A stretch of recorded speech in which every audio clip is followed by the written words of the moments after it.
მოგესალმებით დღეს ბიზნეს პოდკასტის სტუმარია ზურაბ მაისაშვილი, კომპანია ღვინუკას დამფუძნებელი და კომპანია ბრიზილის თანადამფუძნებელი. გამარჯობა ზუკა, მიხარია რომ შეგვიძლია ჩვენი საუბარი. ჩვენ უნდა ვისაუბროთ ორ კომპანიაზე, შესაბამისად ორ დარგზე და მოდი დავიწყოთ ღვინის ინდუსტრიით. საერთოდ ესე არის რომ როდესაც წარმატებულ კომპანიას ხედავთ, ხშირად უყურებთ შედეგებს და არა იმ შრომას, რაც მის უკან, ასე ვთქვათ, დგას და მოდი გავაცნოთ მაყურებელს დეტალურად რა საქმიანობს ღვინუკა. მოგესალმებით, მადლობა მოპატიჟებისთვის და გისურვებთ წარმატებას ამ წამოწყებაში და ბევრი საინტერესო ისტორიის და ადამიანის მოწვევას და თქვათ ამ პროექტის წარმატებულად შედგენას. რო დავიწყოთ ღვინის ნაწილით, ანუ მოკლე ისტორიას ვიტყვი ღვინის ნაწილზე. სკოლა ახალი დამთავრებული მქონდა და ერთ-ერთი მთავარი мотиваცია მქონდა რომ რაღაცა პირადი ჩემი საქმე მქონოდა და ეს საქმე და ამ мотиваციამ განაპირობა ის რომ რაჭაში ოჯახის ასე ვთქვათ ოჯახს მქონდა ძველი ასე ვთქვათ მოულელი ვენახი და ასე ვთქვათ ეს იყო მთავარი ასე ვთქვათ ბიძგი რამაც განაპირობა რომ დავიწყე ღვინის ინდუსტრიით. თავიდან მქონდა ძალიან ბევრი შეცდომები, პირველი წლის მოსავალი და პირველი წლის ღვინოები რომ ახსოვს, ვერანაირ კრიტიკას ვერ უძლებდა, თუმცა ეს კრიტიკა მივიღე, ასე ვთქვათ, ვისწავლე ბევრი ამ მიმართულებით, გადაიარაღება გავაკეთე მარნის და უკვე მეორე წელს ესეთი ღვინოები მქონდა, რომელიც თავისუფლად შემეძლო როგორც ადგილობრივ, ისე საერთაშორისო ბაზარზე გამეტანა ჯანმრთელი ღვინოები ყოველგვარი მიკრობიოლოგიისგან. 2018 წელს დავიწყეთ ეს პროცესი. შემდგომ პანდემიამ ცოტა შეგვაფერხა, თუმცა დონორი ორგანიზაციების დახმარებით მოხერხდა ის, რომ დღეს ჩვენ გვაქვს რაჭაში ბიოსერტიფიცირებული ვენახი და აღარ მახსოვს ზუსტი სტატისტიკა, მაგრამ ამ ეტაპისთვის ერთადერთი ვართ ამ მიმართულებით, ან შეიძლება კიდევ 2-3 მეწარმე იყოს, რომელიც რაჭაში მოღვაწეობს. თუმცა ჩვენ როდესაც დავიწყეთ რაჭაში პირველები ვიყავით და დასავლეთ საქართველოში მეორე მეღვინეობის და ვენახის ნაწილში სერტიფიცირებას. გასაგებია. ზუკა, ღვინის ინდუსტრიაში წარმატების მიღწევა არ არის მარტივი, იმიტომ რომ სულ მცირე მაღალია კონკურენცია და აი შენ როგორ უყურებ შენის შეფასებით რა პერსპექტივა აქვს ქართულ მეღვინეობას, აი როგორც შიდა გამოწვევებთან დაკავშირებით, ისე საერთაშორისო ბაზარზე. იცით რა არის, ბოლო 15 წელიწადში საქართველოს მეღვინეობის დარგი მნიშვნელოვნად განვითარდა, რაც ერთის მხრივ რუსულმა ემბარგომ განაპირობა, ხოლო მეორეს მხრივ იმან რომ განვითარდა მცირე და საშუალო ზომის მარნები. ამით მნიშვნელოვნად გაიზარდა ღვინის ხარისხი, თუმცა თუ პირობითად 2011-12-13 წლებში ქვეყანაში იყო 50-60 მცირე და საშუალო ზომის მარანი, დღეს უკვე ეს 1000 და 1500 ცდება. თუმცა ახაც ნახეთ, აი ბუმი 2018-19-20 წლებში იყო და ეხლა ბაზარი ნელა მიემართება იმ მიმართულებით, რომ ვიღაცები ვისთვისაც ასე ვთქვათ, ეს მხოლოდ ჰობი იყო, ისინი ნელა თავს ანებებენ მეღვინეობას, ხოლო ვინც დარჩება ალბათ და დღეს არის დარჩენილი, ისინი ამას უფრო სერიოზულ და დიდ მასშტაბზე გაყვებიან, როგორც ხარისხობრივ, ისე რაოდენობრივ და სხვა მაჩვენებლების მიმართულებით.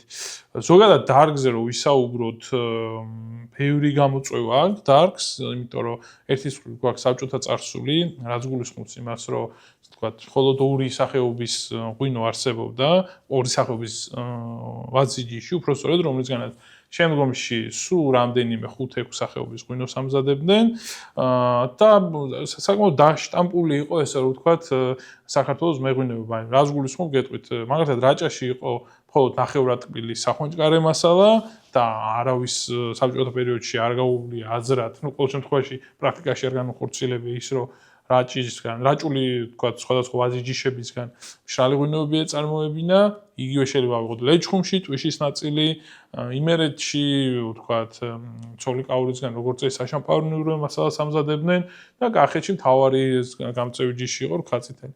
ამან გამოიწვია ის, რომ როდესაც საბჭოთა კავშირი დაიშალა, ჩვენ საკმაოდ ძვირ მემკვიდრეობა მივიღეთ ამ მიმართულებით, კი არსებობდა ვენახები გაცილებით დიდი ფართობის სხვათა შორის ვიდრე დღეს გვაქვს არსებობდა ინფრასტრუქტურა ხახნების სახით, თუმცა ეს წოდნა და გამოცდილება, რა თქმა უნდა, მემკვიდრეობა, ჩვენ რომ ვნახულობ ფრანგულ, იტალიურ, ესპანურ მეღვინეობებს, იქ ღვინის წარმოების 300 წლიანი უწყვეტობის, ასე ვთქვათ, მემკვიდრეობით გადაცემა არსებობს. ჩვენთან ეს არ არის, ჩვენთან დღეს რომ არანი იქნება, მე რომ არანი შევქმენ, მე ვარ პირველი თაობა, ხო? და ბუნებრივია არც ვთქვათ ხალხური თუ წინაპრებიდან გადმოცემული ცოდნა არ მაქვს და ვიწყებ ყველაფერს ნოლიდან, უბრალოდ მინუსებიდან. და საფრანგეთში როდესაც ასე ვთქვათ, ეს ოჯახის ტრადიცია და 300 წელია 10-12 თაობა ამას აკეთებს, იქ ბუნებრივია გაცილებით მაღალ ხარისხზე, იქ ბევრი ექსპერიმენტია უკვე ჩატარებული, რომელიც ჯერ ჩვენს აზრათაც არ გვაქვს ქართულ ვაზიჯიშებში გავლებული. თუმცა ერთს დავამატებდი კიდე, რომ მარნების რაოდენობის ზრდამ ერთის გამოიწვია ხარისხობრივი ზრდაც და რაც თავარია გააჩინა ისეთი თქვა ტერუარები და ისეთი მიკროზონები რომლითაც ასე თქვა შესაძლებელია საერთაშორისო ბაზარზე ანუ ჩვენ რაღაცა წარმატებას მივახცევთ. აი შენ ახსენე საერთაშორისო ბაზარი და ქართული ღვინის ექსპორტს საერთაშორისო ბაზარზე აქვს უდიდესი მნიშვნელობა, იმიტომ რომ მცირე შიდა ბაზრის პირობებში საერთაშორისო ბაზარი არის ზრდის, ასე ვთქვათ, მთავარი წყარო. თან აქ გასათვალისწინებელი არის ის, რომ არსებული ბაზრების შენარჩუნებასთან ერთად უნდა მოხდეს ბაზრის დივერსიფიკაცია, იმიტომ რომ კომპანია არ იყოს დამოკიდებული ერთ-ან ორ ქვეყანაზე და ხშირად საუბრობენ როგორც ამერიკის, ევროპის, აზიის და ახლო აღმოსავლეთის ბაზარზე, მაგრამ თითოეული ბაზარს აქვს თავისი გამოწვევები, კონკურენციის დონე და მოთხოვნები. აი როგორ ფიქრობ, სად არის ქართული ღვინის მომავალი, რა ქვეყნებში შეიძლება განვითარდეს? სანამ მომავალზე ვისაუბრებდი, ვიტყვი დღევანდელ რეალობას რაც გვაქვს. დამოუკიდებლობის პერიოდში რამდენჯერმე შეიცვალა ქართული ღვინის საექსპორტო, ესე ვთქვათ, რეალობა. ერთი იყო, ვთქვათ, 90-იანებიდან 2006 წლამდე ემბარგომდე, სადაც, როგორც საბჭოთა კავშირის დროს, ესე ვთქვათ, იმ მოცულობით არა, თუმცა, ბაზრების, ესე ვთქვათ, ნაირსახეობა იყო სტანდარტული, ძირითადი ნაწილი რუსეთში გადიოდა მოკლედ რო ვთქვათ, ემბარგომ განაპირობა ის, რომ რუსეთის ბაზარი მთლიანად ჩაიკეტა და უდიდესი კრიზისი იყო 2006-8 წლებში ქართული მეღვინეობის და მევენახეობის დარგში, მაქედან იწყება სუბსიდირების პრაქტიკა და ვენახების აჩეხვის პრაქტიკა, სხვა კულტურებზე გადასვლის პრაქტიკა და ბევრი სხვადასხვა ქმედება, რომ როგორმე ამ კრიზისიდან გამოსულიყვნენ. შენ ძალიან კარგ საკითხს შეეხე, ჩემი აზრიც არის ის, რომ მეღვინეობა არ იწყება ღვინის ფოთლიდან. მეღვინეობა იწყება, ასე ვთქვათ, მევენახეობიდან და მევენახეობასთან დაკავშირებით მე კრიტიკული ვიქნები ამ შემთხვევაში სახელმწიფო პოლიტიკის მიმართ, იმიტომ რომ არ შეიძლება წლების განმავლობაში, ასე ვთქვათ, უპროგნოზოთ მაგალითად კახეთში დაასუბსიდირო ვენახების გაშენება და შემდეგ ეს უხვად მოსავალი არ იცოდესაც წაიღო და შემდეგ თქვა რომ ვენახების შემცირებაა საჭირო. თუ არ იცი, მაშინ არ უნდა ჩაერიო და თუ იცი, მაშინ თავის დროზე სწორად უნდა დაიგეგმოს. აი ამასთან დაკავშირებით შენი აზრი მაინტერესებს. კი ბატონო, მაგნაწილში ნაწილობრივ გეთანხმები იმ გაგებით, რომ სუბსიდირება, როდესაც დაიწყო სუბსიდირება, მაშინ სხვა გზა არ არსებობდა. იმიტომ რომ უბრალოდ სოციალური და ეკონომიკური კატასტროფის წინაშე დადგებოდა განსაკუთრებით კახეთის რეგიონი, იმიტომ პრაქტიკულად წარმოვიდგინეთ, რომ რაღაც მოსავალი, რომელიც არის 200.000, 250.000 ტონა და 80-85% მაშინ გადიოდა რუსეთში ქართული საექსპორტო ღვინის და ზოგადად შეიძლება ვთქვათ, რომ რაც კი ქვეყანაში ღვინო იწარმოებოდა, ალბათ ადგილზე მოხმარება იქ 10-15% ფარგლებშია ყოველთვის მთელი მოსავლის 70% გადიოდა რუსეთში, ხა ის რო უცბად გეკეტება, რა თქმა უნდა ძალიან რთულია უცბად ალტერნატიული ბაზრების მოძიება აქ რამდენიმე კვირაზე და თვეზია საუბარი, ხო? მაშინ აუცილებელი იყო ამის გაკეთება. ამ შემდგომ რაც რუსული ბაზარი გაიხსნა 2013 წელს, მეღვინეობის დარგი მნიშვნელოვნად განვითარდა იმ გაგებით, რომ დაუბრუნდა, ფინანსური მაჩვენებლები მნიშვნელოვნად გააუმჯობეს და გაჩნდნენ დიდი ზომის კომპანიები, რომლებსაც ასობით ჰექტარზე გააშენეს ვენახები და პრაქტიკულად 2014-15 წლიდან დაიწყო პირველად საბჭოთა პერიოდის შემდგომ შემცირებული ვენახების ფართობების ზრდა. ყველა რეგიონში თითქმის. რაჭაში თუ 2012-13 წლამდე ყურძნის ფასი იყო 3 ლარი, დღეს და 2013-14 წლის მერე არის 8 ლარი. ხო, ანუ ეს არის რუსული ბაზრის, ასე ვთქვათ, და სუბსიდირების დამსახურება. რაც შეეხება დღეს სუბსიდირებას, და არა მარტო დღეს, ალბათ ბოლო 10-12 წლის მანძილზე რაც სუბსიდირება ხდება, ეს უკვე არის მავნე პრაქტიკა იმ გაგებით, როგორიცაც დღეს გაიცემა და რატომ. ერთის მხრივ ეს აჩენს არასწორ მოლოდინს, იმიტომ რომ პირობითად რო ავიღოთ რაღაცა, თუნდაც კახეთში, ხო? რომ აფინანსებს ისეთ მრაოდენობას, ხო? ანუ ჩვენ არანაირი ლიმიტი არ გვაქვს, არანაირი ხარისხობრივი მაჩვენებელი არ გვაქვს, რომ აი თუ ეს ამას დააკმაყოფილებ, მიიღებ დაფინანსებას. წელს იქნება სხვა შორის პირველი რთველი და ვნახოთ როგორ ჩატარდება, სადაც დადგენილია რომ თუ ესე ვთქვათ, ყურძნის ჩაქნენობის მაჩვენებელი იქნება 17, საფერავზე ქართულ შემთხვევაში სხვადასხვა გრადუსებია, მაგრამ 17-მდე არის ძალიან 30-ზე საუბარი, 17-დან 20, 21-მდე არის 80-ზე საუბარი და 21-22 გრადუსის შემდგომ ეს უკვე კონდიციური ყურძენია და რა თქმა უნდა მისი ფასი, ასე ვთქვათ, ლარი და 30 და ლარი და 50 იქნება. თუმცა, ნახოთ ეს როგორ ჩატარდება, მე მგონია რომ სერიოზული საინფორმაციო ესე ვთქვათ, გამოწვევა დღეს და არ მგონია კახეთში მე ვენახეებმა ეს ესე ვთქვათ, აქტიურად იცოდნენ უკვე და იცით რა არის, ანუ ამის გაგება დღეს არის მნიშვნელოვანი. როდესაც იწყება, ასე ვთქვათ, ვაზის გაღვიძება. მათ შორის აქ მნიშვნელობა აქვს, ანუ ღვინის ეროვნული სააგენტო, როდესაც გარკვეულ დებულებებს დებს, მასთან კომპანიებს აქვთ აქტიური ურთიერთობები და კომპანიები შესაბამისად მარტივად იგებენ. კი ბატონო. თუმცა მევენახეებთან დაკავშირებით ეს კომუნიკაციების პრობლემა არის და ანუ ეს არ ნიშნავს იმას, რომ სადღაც საიტზე გამოცხადება ან მედიაში გაშვება არ ნიშნავს იმას, რომ ეს ყველა მიცის და შესაბამისად. კი ბატონო, გეთანხმება, რომ აქვს უდიდესი მნიშვნელობა. რომ ნახოთ, შეიძლება ღვინის ეროვნული სააგენტო რაღაც სიუჟეტებია, გადაცემებია, მიძღვნილი ამის მიმართ, მაგრამ ეს უნდა იყოს ნამდვილად კახეთში განსაკუთრებით კამპანიური ხასიათის. თითოეულ ოჯახში უნდა ასე ვთქვათ, ხდებოდეს ამის გაგება, რომ იცით რა არის, თქვენ თუ ისე 20 და 25 ტონას მოიყვანთ ჰექტარზე, მისი კონდიცია ვერ იქნება 22 გრადუსი, თქვენ ვერ მიიღებთ იმ დაფინანსებას და მე ვენახე ამას, როდესაც გაიგებს 3 და 4 დღით ადრე, თველამდე ეს უკვე ძალიან დაგვეგანებული, ანუ უბრალოდ გაიაზრებს. რა თქმა უნდა, იქ საზოგადოების ჩართულობას მნიშვნელოვანი კომპონენტია, მაგრამ მაინც ესე ვთქვათ მარეგულირებელ ორგანოებს უფრო მეტი პასუხისმგებლობა ენიჭებათ საინფორმაციო კამპანიის ნაწილში. რომ დაუბრუნდეთ სუბსიდირების ნაწილს, რა თქმა უნდა, ამან გააჩინა არასწორი მოლოდინები და გაშენდა ისეთ ადგილებში ვენახები, სადაც ასე ვთქვათ ვერ მივიღებთ ისეთ ხარისხობრივ მაჩვენებლიან ყურძენს და შესაბამისად შემდგომში ვერც ღვინოს და მეორეს მხრივ გააჩინა მევენახეებს შორის მოტივაციას დაგაკარგვინა მე ვინახეს რომ ხარისხიანი ყურძენი მოგეყვანა, იმიტომ რომ ჩვენ პირობითად ვიძახი 25 ტონას მოიყვანდი ჰექტარზე, თუ 10 ტონას, ან 25 ტონას დაბალ კონდიციურს, თუ 10 ტონას მაღალ კონდიციურს, არანაირი მნიშვნელობა არ ქონდა, იმიტომ რომ დაფინანსებას თითო კილოგრამზე ორივე ერთნაირად იღებდა.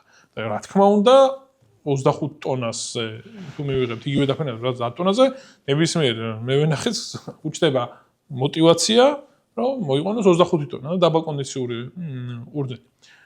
პირდაპირ ვიტყვი, რომ მივესალმები იმას, რომ საზოგადოებაში გაჟღერდა ბევრი განსხვავებული აზრი, რომ პირობითად დაიწყო ვენახების, ესე ვთქვათ, ინდუსტრიული ვენახების, სამეწარმოო ვენახების, ესე ვთქვათ, რეგულირება იმ გაგებით, რომ თუ პირობითად აშენებს მე ვენახე რაღაც ახალ სავარგულზე, მან იქ მიწის ნიადაგის ანალიზი უნდა ჩაატაროს, უნდა შეათანხმოს ღვინის სააგენტოსთან ის ჯიშები, რომელსაც აშენებს.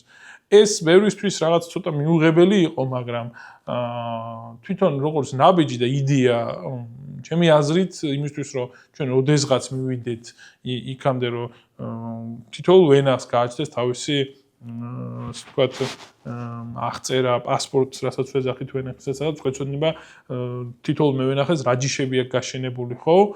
ეს მეორე მხრივ გვაძლევს იმის შესაძლებლობასაც, რომ ხარისხიანი ყურძენი მოვიყვანოთ რა. იმიტომ რომ ვეტყვით მევენახეს, რომ პირობითად რო აქვს 100 ვაზი გაშენებული, იქ მან პირობითად 200 კილოზე მეტი არ უნდა მოიყვანოს იმისთვის, რომ და 300 კილოზე მეტი არ უნდა მოიყვანოს, რომ კონდიციური ყურძენი მივიღოთ რა. ჩემი ამ შემთხვევაში ჩემი სუბიექტური აზრი არის ის, რომ ზოგადად მე მესმის, რომ სახელმწიფოს მხრიდან ხდება თითქოს დახმარება დარგთან დაკავშირებით და მევენახეებთან დაკავშირებით, მაგრამ ზედმეტი კონტროლი, ზედმეტი ჩარევა არა მხოლოდ მევენახეობის დარგში, არამედ ნებისმიერ დარგში არის არასასურველი და მით უმეტეს, როდესაც ჩვენ ვიღებთ წარმატებული ქვეყნების მაგალითებს ნებისმიერ საქმიანობასთან დაკავშირებით და იგივე ევროკავშირის ქვეყნის მაგალითებს და კანონმდებლობასაც იქიდან ვიღებთ, მათ შორის ამ დარგთან შეიძლება რომ ასე ვთქვათ საუკეთესო პრაქტიკები აიღო არა მიწარმოებასთან დაკავშირებით, არამედ მართვასთან დაკავშირებით. და ამ თვალსაზრისით მე უფრო მეტ თავისუფლებას მივცემთ მევენახესაც და მეღვინესაც, იმიტომ რომ მათ ამ შემთხვევაში უკეთ იციან თავისი საქმე, ვიდრე რომელიმე მაკონტროლებელმა. ეს ჩემი სუბიექტური აზრია და მე ვფიქრობ, რომ რომ ვკითხოთ მევენახეებსაც და მეღვინეებსაც, მათი აზრიც ამ პირად საუბრებში ხშირად მომისმენია, რომ მათი აზრიც არის ეს. აი რაც შეეხება ვენახის, ასე ვთქვათ, მოვლასთან დაკავშირებითაც, უამრავი გამოწვევაა რა.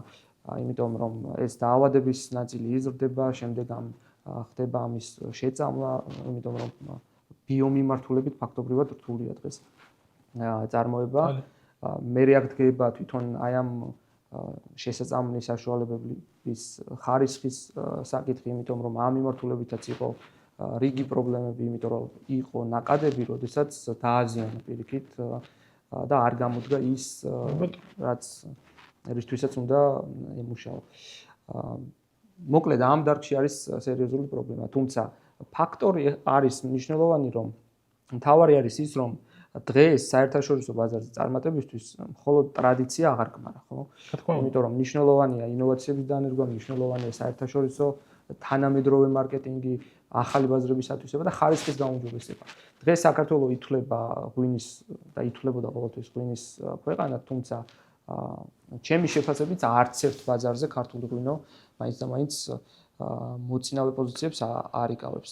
და აი ამაზე არის სამუშაო, მე ვიტყოდი, იმიტომ რომ საერთაშორისო იმიჯი უნდა გაძლიერდეს, მათ შორის ხარისხობრივად და მათ შორის როგორც ბრენდის ნაწილში, რომ შენ იმ კონკურენტ სახელმწიფოებთან მიმართებაში კონკურენტული იყო შენ და გეკავოს მნიშვნელოვანი ნიშანი. შენი აზრი მაინტერესებს. ისეთ რა არის გეთანხმები მაგაში, თუმცა ერთ რაღაცას დავამატებთ, ანუ ჩვენ ახლა საუბრობთ რაღაც კონკრეტულ მაჩვენებლებზე, რომ გაგვაქვს 300 მილიონი დოლარის ღვინო ექსპორტზე, გვაქვს შარშან იყო ერთ-ერთი რეკორდული მოსავლის წელი და არ ვწდები 360,000 ტონა ყურძენი მოვიდა, რაც ქართული დამოუკიდებელი საქართველოს ისტორიაში ერთ-ერთი ყველაზე დიდი მაჩვენებელი. მთელი ქვეყნის მასშტაბით, არა მარტო კახეთში, რაჭაში ძალიან დიდი იყო, იმერეთში ძალიან დიდი მოსავალი იყო.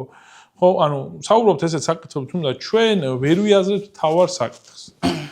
აი ჩვენ რომ ცოტა სიღრმეში შევიდეთ ამ 300 მილიონის. ჩვენ აღმოვაჩენთ, რომ პრაქტიკულად, კიდით რას, 300 მილიონი შედგება ბევრი ბოთლისგან, ხო? ანუ პროდუქტი არის ბევრი, რაღაცა 120 მილიონი ბოთლი, ხო? სადაც ასყია ღვინო. პრაქტიკულად, ანუ საქართველოში არის წარმოება ღვინის ბოთლი. საქართველოში არის წარმოება საცურში. საქართველოში არის წარმოება ქაღალდი თუ სანთელი ჩაჭრასაც ვეძახით. საქართველოში არის წარმოება, რაღაც სტამბები გვაქვს, რომელიც ეტიკეტს ბეჭდავს, მაგრამ ისიც არის ყველაფერი იმპორტული, საღებავიდან დაწყებული, ქაღალდით გაგრძელებული ყველაფერი. ეს ერთი მიმართულება. მეორე მიმართულება სანამ სითხეზე მივხვდ, ხო, სითხეს ნაწილი. სანამ სითხემდე მივხვალ, პრაქტიკულად ყურძენი ვაზი გააქვს, მაგრამ იმ ვაზის შესაწავლად არაფერი თითქმის, ასე ვთქვათ, სასუქი იქნება თუ ფუნგიციდი იქნება თუ პესტიციდი თუ რაღაც სისტემური პრეპარატი არაფერი საქართველოში არის წარმოება. ანუ რეალურად როს ვიღაცა დაჯდეს და საბოლოოდ დაითვალოს ამ 300 მილიონიდან რეალური დოლარი ქვეყანაში რა რჩება, ალბათ შეიძლება მივიღოთ რაღაც 50 მილიონი დოლარი. სამწუხაროდ. ხო, ანუ ამხელა ინდუსტრია, ამხელა პრაქტიკულად შეიძლება 20% ქვეყნის მოსახლეობის ჩართული ამ ინდუსტრიაში, სხვადასხვა გზით პირდაპირ თუ ირიბად და რაღაცა ეგ არის ერთ-ერთი ფაქტორი, რის გამოც საერთაშორისო ბაზარზე ფასი არ არის კონკურენტუნარიანი, იმიტომ რომ ხა იგივე იტალიურ და ესპანურ ღვინოსთან როდესაც შედიხარ და შენ მოიხმარ იტალიურ ბოთლს და იტალიურ ასე ვთქვათ, შესაფუთ მასალებს, ბუნებრივია რომ მასთან კონკურენციაში ვერ შედიხარ. ამიტომ ამ პირობებში მე ვფიქრობ რომ მთელი აქცენტი მაინც ხარისხზე უნდა გაკეთდეს და ბრენდის სწორ წარმოჩენაზე, იმიტომ რომ აი ამ წარმოების ფაქტორების შექმნას გაცილებით დიდი დრო დასჭირდება და აქ ეს 1 და 2 წლის საქმე არ არის და იმისთვის რომ დღეს წარმატებას მიაღწიო, სწორედ ეგ არის რომ შეაფასო დღეს სათხარ რაში გაქვს კონკურენტული უპირატესობა და დაიწყო აქტიურად.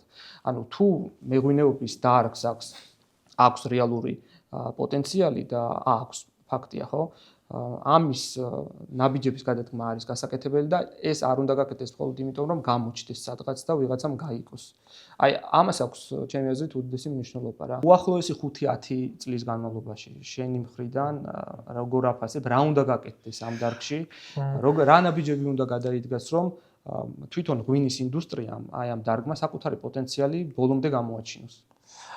იცით რა არის მთავარი საკითხი ჯერ დავიწყოთ იქიდან რომ საშუალო საექსპორტო ქვეყნების პალიტრა რო ნახოთ 60%, 65% მაინც ისე რუსეთზე მოდის. 2024-25 წლებში ეს 65% 78%-ზე იყო ასული. ანუ ძალიან რთულია ამ პირობებში, ესე ვთქვათ, როდესაც მარტო რუსეთში გაგაკ პრაგმატულად ბომბებს იხარ. ამ გაგებით, ანუ იმიტომ რომ თან გამოვლილი გაქვს ემბარგო. გავიგებთ დღეს შეიძლება პოლიტიკური სიტუაცია არ არის ესეთი დაძაბული და კრიტიკული, მაგრამ ნუ ეს ბომბი და ნაღმე როდის აფეთქდება, არავინ არ იცის ეს ერთი. შესაძლებელი არის რომ აი ამ რეჟიმში მოხდეს სხვა ალტერნატიული ბაზრების. რა თქმა უნდა, პირიქით ეხა არის საუკეთესო დრო.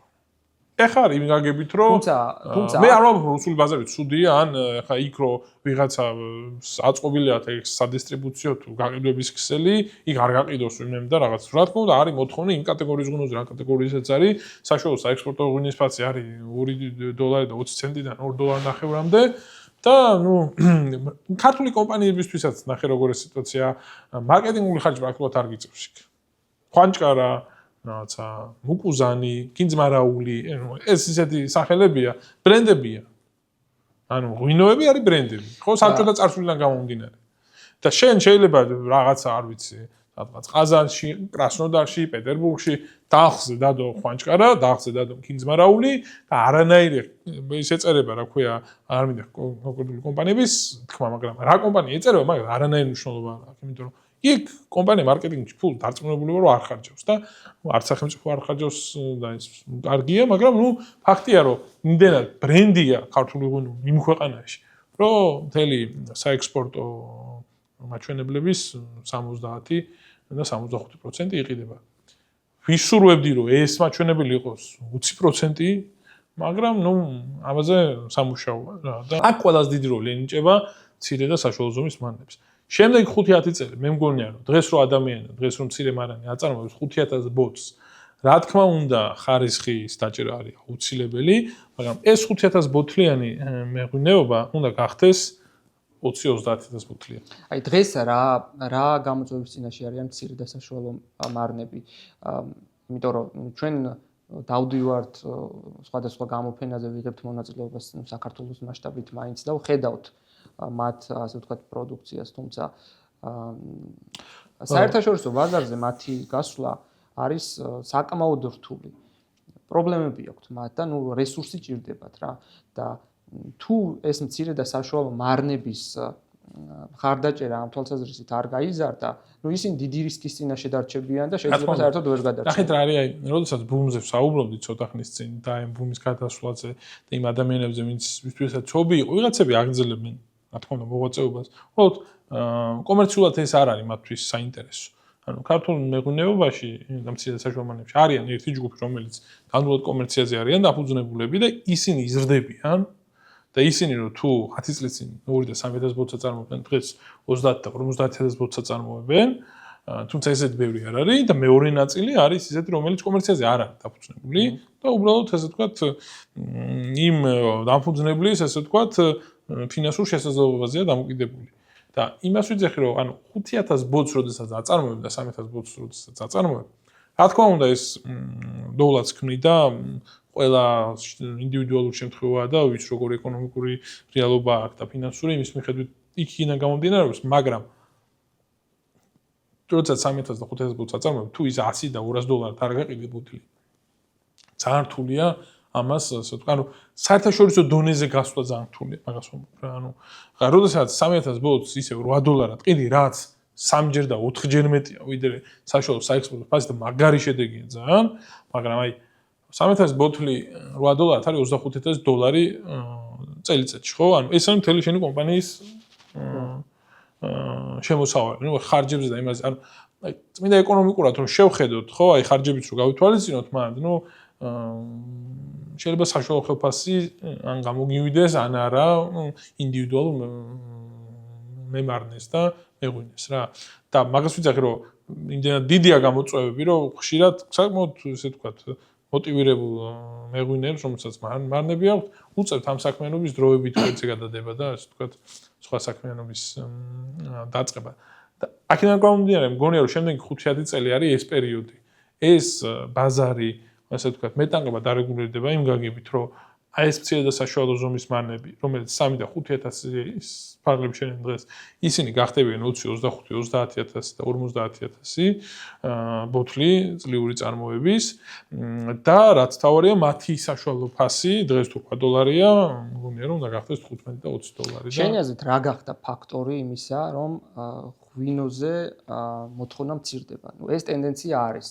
რამდენად რეალურია არ ვიცით, მაგრამ ჩვენ ვეყრდნობით იმ კვლევებს და მონაცემებს, რომელიც არსებობს ამ დარგთან დაკავშირებით და ფაქტია ამბობენ, რომ ნელ-ნელა ქვევით მოდის მოთხოვნა. აი რა არის ამის ახლა ჩვენთვის თავარი არ არის რაოდენობა. ჩვენ რომ ვნახოთ ჩვენი მთლიანი მოსავალი, რაც გვაქვს ქვეყანაში. აი თუნდაც ჩარშემდელი მაჩვენებელი აღვთ, რომელიც რეკორდული 300000 ტონა. 300000 ტონიდან დაახლოებით 180-190,000 ტონა იყო რქაწითელი. 190,000 ტონიდან დაახლოებით 80-90,000 ტონა შეიძინეს კერძო ღვინის კომპანიებმა. დანარჩენი 100,000 ტონა მოუწია სახელმწიფოს ჩაბარება და ეს რატომ? იმიტომ რომ კერძო კომპანიას ფიზიკურად არ შეუძლია მაგ რაოდენობის ქაწითელის ღვინო აწარმოოს და ის გაყიდოს. ხმას რო ეს შეძლოს, ხო იყიდე და. ხო, ანუ სუბსიდირება არსებობს, ხო, სხვა სუბსიდირების მექანიზმები არსებობს, სხვადასხვა პროგრამები არსებობს და ასე შემდეგ. ფაქტია რომ ჭარბად არის მოსავალი. რა თქმა უნდა, ანუ ქაწითელი ჩვენ პრაქტიკულად ნახევარი რაც გვაქვს მოსავლის, არის ჭარბი. ჩვენ მაქსიმალურად უნდა ვეცადოთ, რომ ეს მაჩვენებელი დავიყვანოთ, ანუ არ არის აუცილებელი, რომ ჩვენ რაღაცა 300,000 ჰექტარზე გავაშინოთ ვენახები და რაღაცა 700,000 ტონა მოსავალი გქონდეს. ანუ ეს ჩვენი ძლიერნიშა ვერ იგებ, ჩვენ ვერაზობს მაგნაწილში ვერ ვაჯობებ ძალიან ბევრ ქვეყანას. ჩვენი ზომიდან გამომდინარე. ანუ პირიქით ჩვენი მიზანი უნდა იყოს, რომ რასაც ვაწარმოებთ, ეს იყოს ძალიან ხარისხიანი და ძალიან ძვირადღირებული. და არც მილიონ ბოთლებშია აქ საქმე და არც რაღაცა მაინც იმ პალიტრაში. შეიძლება რუსეთშიც იყიდება ძალიან ბევრი, ნუ ბევრი რა, იმასთან შედარებით რაც იყიდება, რა თქმა უნდა, ცოტა, მაგრამ რაოდენობით საკმაოდ ბევრი იყიდება ბუტიკურ რესტორნებში, სასტუმროებში, ღვინის ბარებში, სადაც ხანდახან 20, 30 და 50 და 100 დოლარიც არის ერთი ღვინის ბოთლის ფასი. გასაგები. მოდი დავიწყოთ ზუკა სამშენებლო მიმართულებით. კომპანია ბრიზილი, რომლის თანადამფუძნებელი შენ ხარ, საქმიანობს ამ ინდუსტრიაში. ზოგადად სამშენებლო ინდუსტრია საქართველოში ერთ-ერთი მოწინავე დარგი არის ფინანსური სექტორის შემდეგ ფაქტობრივად მეორე ადგილს უჭირავს და აქ ნუ ხა სამშენებლო ინდუსტრია არა მხოლოდ ინფრასტრუქტურას, არამედ ინვესტიციებს და მნიშვნელოვან სამუშაო ადგილებს ქმნის. აი თქვენი კომპანია რა საქმიანობს, უფრო ფართედ რო გავაცნოთ? ჩვენი კომპანია არის დაკავებული თხევადი შპალერით და თხევადი შპალერის სერვისის შეთავაზებით, ასე ვთქვათ, მომხმარებლებისთვის, რაც გულისხმობს იმას, რომ როგორც ვთქვათ, დიდი ზომის დეველოპერებისთვის, ასევე ნებისმიერი კერძო პირისთვის, რომელიც არის დაინტერესებული კედლების მოპირკეთებით, ვთქვათ, ჩვენი კომპანია ემსახურება მათ. ამაში გულისხმობ როგორც მასალით უზრუნველყოფა, მუშახელით უზრუნველყოფა და ყველა იმ თავის ტკივილის არიდება, რაც საქართველოში იმ, ასე ვთქვათ, მძიმე რეალობასთან ასოცირდება, რასაც რემონტი ქვია. ანუ თავარი ჩვენი უპირატესობა დღესდღეობით ბაზარზე არის ის, რომ ეს საკმაოდ არარეგულირებული სფერო, რაც ვეძახით ჩვენ რემონტს, სადაც არსებობს ძალიან ბევრი ინდივიდუალური ხელოსანი, არ არის მოწესრიგებული ბაზარი, არსებობს ძალიან ბევრი ესე ვთქვათ დაუგეგმავი, არა მარტო ხარჯი, დაუგეგმავი ქმედება, გადაგდება და სხვა ესეთი ბევრი მომენტები, აქ ჩვენ ვქნით რეალობას, სადაც უბრალოდ ჯერთი რომ მოხარებას კომპანიასთან ურთიერთობა და გაცილებით დაცულია მისი ესე ვთქვათ თანხაც და ის სამუშაო რომელიც უნდა შესრულდეს, იმიტომ რომ კომპანია არის პასუხისმგებელი და არა მხოლოდ ინდივიდუალური ხელოსანი, ეს ერთი მხრივ და მეორე მხრივ ყველა ის თავის ტკივილი, რაც უკავშირდება კონკრეტული მასალის მომარაგებასთან, მის კონკრეტულ დანაკარგთან, ან სხვა თავის ტკივილთან ეს მომხმარებელს არიდებული აქვს. ის უბრალოდ გვაძლევს გასაღებებს და ჩვენ ვთქვათ ვაბარებთ უკან მოპირკეთებული კედლებით. გასაგებია. სამშენებლო ინდუსტრიის მიმოხილვა რო გავაკეთოთ საქართველოში, აი როგორ ვითარდება ეს ტენდენცია? საით მიდის ზოგადად და რა გამოწვევების წინაშე დგას ეს დარგი, აი ამასთან დაკავშირებით ჩემი შეფასება საინტერესოა. ნახეთ როგორ არის თუ ღვინის ინდუსტრიაზე ვსაუბრობთ ცოტა, თუ ღვინის ინდუსტრია დაახლოებით 300-400, სხვადასხვა გათვლით ყველაზე ოპტიმისტურ შემთხვევაში 9 მილიარდი დოლარის ზომის არის მთელ ქვეყანაში. მიგულისხმობ როგორც საექსპორტო მაჩვენებელები, ასევე ადგილობრივი ბაზარი, სამშენებლო ინდუსტრია და მასთან დაკავშირებული სფეროები დაახლოებით 10-ჯერ, 12-ჯერ მეტია, 5-6 მილიარდის ტოლია. სწორად აღნიშნეთ, ინვესტიციების დიდი ნაწილი სწორად ამ სფეროში შემოდის, ანუ საფინანსო სექტორის შემდგომ მნიშვნელოვანი ნაწილი შემოდის, ასე ვთქვათ, სამშენებლო და სარემონტო აი სამუშაო ადგილების შექმნის თვალსაზრისითაც ახლა მნიშვნელოვანია რომ თვითონ სამშენებლო სექტორი სამუშაო ადგილებს ქმნის არა მხოლოდ მშენებლობაზე, არამედ მასთან დაკავშირებულ ასე ვთქვათ მიმართულებებში. და მე მაინტერესებს და ხშირად საუბრობენ მუშახელის დეფიციტზე. როგორი არის აი ბაზრის მხრიდან ადამიანური რესურსის მობილიზების საკითხი? ჩვენ დღეისთვის დაახლოებით გვყავს 60 თანამშრომელი. ეს რიცხვი მუდმივად იზრდება და თითქმის ძალიან ბევრი დაცნობილ სამშენებლო კომპანიას ვემსახურებით, ისე როგორც ვთქვათ, არა მარტო ვთქვათ კლასიკური მრავალბინიანი კორპუსების მშენებლობის ნაწილში, ასევე საავადმყოფო ოფისების, უნივერსიტეტების და სხვა, ასე ვთქვათ, დატვირთვის შენობების მოპირკეთების ნაწილში. იცით რა არის, ანუ ადამიანური რესურსი ბუნებრივად ბევრი რაღაცა ნაცვლდება ადამიანური რესურსით. თუმცა საქართველოს ჯერ კიდევ არ არის ისეთი ტექნოლოგიური გადაიარაღება გაკეთებული სამშენებლო სფეროში, რომ ადამიანური რესურსი ჩაანაცვლოს. ძალიან რთულია ეროვნებით ქართველი, ასე ვთქვათ, მოტივირებული თანამშრომლის შოვნა. თან ნახეთ, ჩვენ ნაწილში არის ის საკითხი, რომ რადგან ეს ზოგადად საქმიანობა და სერვისი ახალია ქართული ბაზარისთვის, ესე მასშტაბურად. თორე რა თქმა უნდა ინდივიდუალური ხელოსნები არსებობდნენ და ეს მასალა იმპორტზე აქამდეც შემოდიოდა, ხო? და ეხლა შეიძლება ვნახოთ სხვადასხვა სარემონტო მასალების მოვლებში სხვადასხვა. აი თქვენ ამ მიმართულებით აი კონკურენტებთან ურთიერთობაში როგორ ხართ? თუ ყავთ კონკურენტები და კომპანია როგორც ასეთი, იმიტომ რომ მე ვიცი რომ თქვენ არა მხოლოდ ამ პროდუქციას აწარმოებთ და ყიდით, არამედ სერვისს აქტიურად ხო. ნახეთ, მთავარი რაც არის, ის არის რომ ეს კომპანია რო გვავიღოთ შეჯობით არ არსებობს, რომელიც ამას აკეთებდეს საქართველოში. რა თქმა უნდა, ინდივიდუალური რაღაცა ორსამკაციანი ჯგუფები, ინდივიდუალური ხელოსნები არსებობენ, მაგრამ ნუ ისინი ბუნებრივია ამინც ვერ ქმნიან იმ გაგებით, რომ პირობითად ის რაღაცა 7 სართულიანი რაღაცა კლინიკის მოპირკეთებას ვერ უზრუნველყოფს, ხო, ბუნებრივია. ჩვენი უპირატესობა, ზოგადად ტექნოლოგიაში უპირატესობა. იმიტომ რომ თუ ჩვენ ავიღებთ მის, ასე ვთქვათ, ირიბ კონკურენტ მასალებს, მოკლედ რო ვთქვათ, იქ იმ შედეგებამდე რომ მივიდეთ, რაც არის დასრულება კედლის მოპირკეთების, დაახლოებით 5-6 ოპერაცია უნდა ჩავატაროთ. ეს გულისხმობს ერთი პირი ფითხის მოპირკეთებას, მეორე პირით მოპირკეთებას, შუაში თითოეულ ფითხის მოპირკეთებას შორის დაზუმფარებას და შემდგომ ან შეღებვას, ან ტრადიციული შპალერის გაკეთებას. 5-6 ოპერაცია აქვს, მოკლედ რო ვთქვათ, ხელოსან ჩასატარებელი და რა თქმა უნდა, ანაზღაურებაც არის იმ სამუშაოების შესაბამისი, რაც აქვს ხელოსან ჩასატარებელი. ჩვენ შემთხვევაში ყველაზე უკიდურეს შემთხვევაში ერთი პირი არის საკმარისი. არის შემთხვევები და დიდი ნაწილი საერთოდ არაფერი არ ჭირდება, უბრალოდ დაიგრუნტება კედელი და ასე ვთქვათ, დღევანდელი შპალერი ხდება მოპირკეთება. ეს გარდა იმის, რომ დროშის დაახლოებით 3 დღე აჩქარებს პროცესს. რა თქმა უნდა, მთავარი დანაზოგი არის მუშახელი, ხო?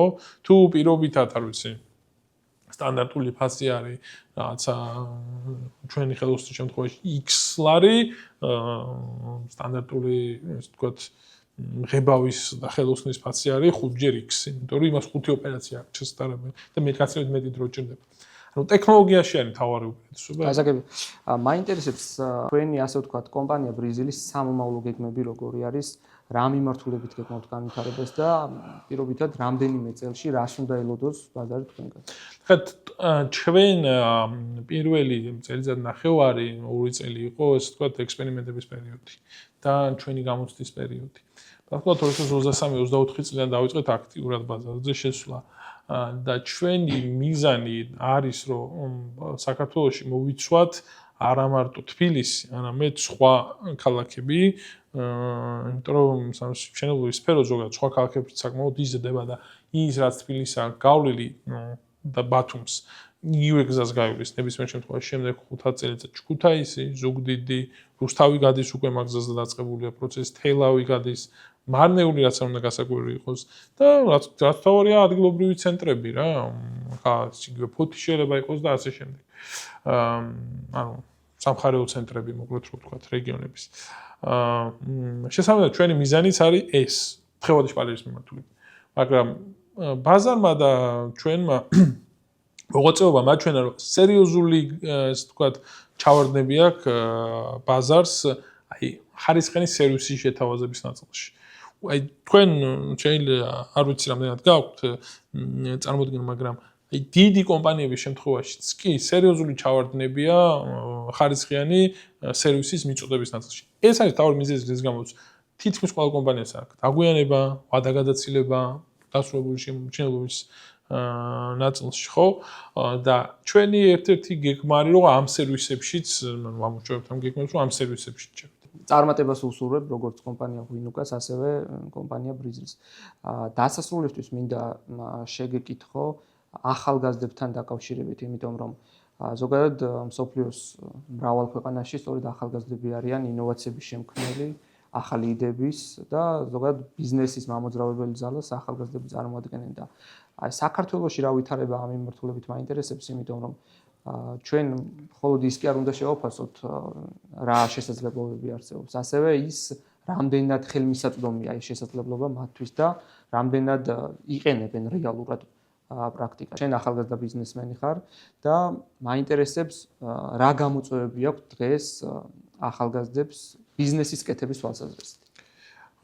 იცით რა არის ქვეყანაში განათლების სფერო ისე არის მოწყობილი და იმგვარად განსაკუთრებით საშუალო განათლება, სასკოლო განათლება.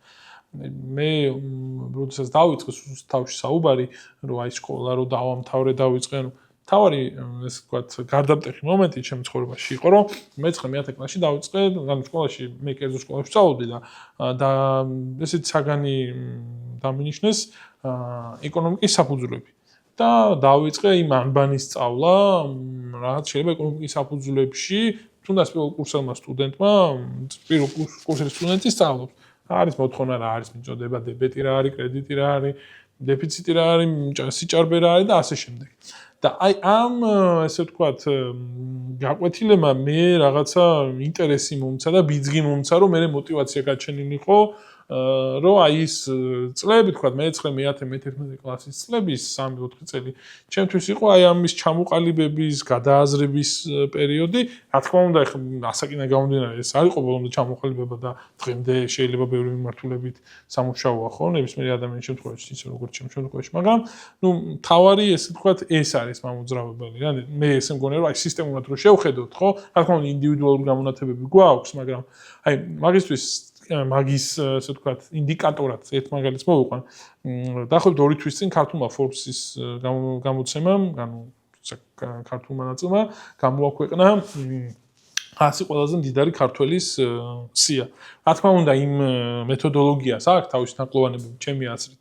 მაგრამ თვითონ ეს ფაქტი შედგა და რაღაცა სიზუსტით მაინც რაღაცა რანგირება გაჩნდა, ძალიან პოზიტიურია. ჩვენ თუ ნახავთ იმ ასეულს, ყველაზე ესე ვთქვა, ღარიბი იმ ასეულში არის დაახლოებით 100 მილიონი, ბოდიში ვხდი, 80 მილიონი ლარის ფლობელი. რაც, დაახლოებით არის 30 მილიონი $. და იმ ასეულიდან მხოლოდ 5-6 არის ახალგაზრდა. ახალგაზრდაში გულისხმობ 35 წლამდე ადამიანს. და 5, ანუ ამ 5 თუ 6 აქვს მემკვიდრეობით მიღებული. რა თქმა უნდა, მემკვიდრეობაში არ პრობლემა არა, ევროპის და ამერიკის უამრავი მილიარდერს საქართველოში ახალგაზრდა ასაკში მილიონს ვერ შეუძლია. ხო, ანუ ნახეთ რა არის თანამედროვე ტექნოლოგიების პირობებში, ხო? აი, მიუხედავად რომ იმისა, რომ ბევრი პროგრამა არსებობს, მათ შორის რაღაცა ინოვაციების პროგრამები არსებობს, ხო? რომელიც მე იმას რა თქმა უნდა შეიძლება არსებობდეს ახალგაზრდა, რომელიც მილიონერია და იმ სიაში ვერ მოხვდა, იმიტომ რომ ამ ქართული Forbes-ის მეთოდოლოგიიდან გამომდინარე, უბრალოდ რაღაცა მიკვლევადობა ან რაღაცა ზუსტი ციფრის გამოყვანა ვერ მოხდა, მაგრამ ზოგადად აი თანამედროვე ტექნოლოგიების პირობებში რომ 35 წლამდე მე გულისხმობ 20, 21 წლის, 22 წლის, ხო, ჩვენ რო ავიღოთ, მარჩი მეტა იქნება თუ რაღაც სხვა გიგანტი ტექნოლოგიური გიგანტები, ხო, მისი მფლობელები სტუდენტური ასაკში დაიწყეს ეს პროცესი, ხო, და 30 წლის ასაკში მარკ ცუკერბერგი არათუ 30 მილიონი $, არამედ გაცილებით დიდი კაპიტალის მფლობელი იყო. ხო, შორს ვარ იმაზეც განვიხა, მაინდა-მაინც შეიძლება საქართველოში დაიბადოს, თუმცა რატომაც არა, მაგრამ თვითონ ეს ფაქტი, რომ 35 წლამდე არ ყავს ახალგაზრდა, რომელსაც ესეთი გარდა იმ მემკვიდრეობით მიღებული ნაწილის, რაც რა თქმა უნდა, ანუ ჩვეულებრივი ამბავია, ამერიკაში უამრავი ეგეთი მილიარდერი და მულტიმილიონერი არსებობს, ხო? ეს ჩემს დიდი კარგი ინდიკატორია იმის, რომ პროგრამები გვაქვს, რაღაც პროექტები გვაქვს, მაგრამ აი, როდესაც სისტემურად არ არის განათლებაში სწორი მიდგომა გაკეთებული, ეს იწვევს, აი, ფინანსური განათლება ჩვენ ქვეყანაში არ არსებობს. ფინანსურ განათლებას კარგ შემთხვევაში იღებს ეკონომიკის და ბიზნეს ადმინისტრების სტუდენტი, ისიც თუ კარგად სწავლობს.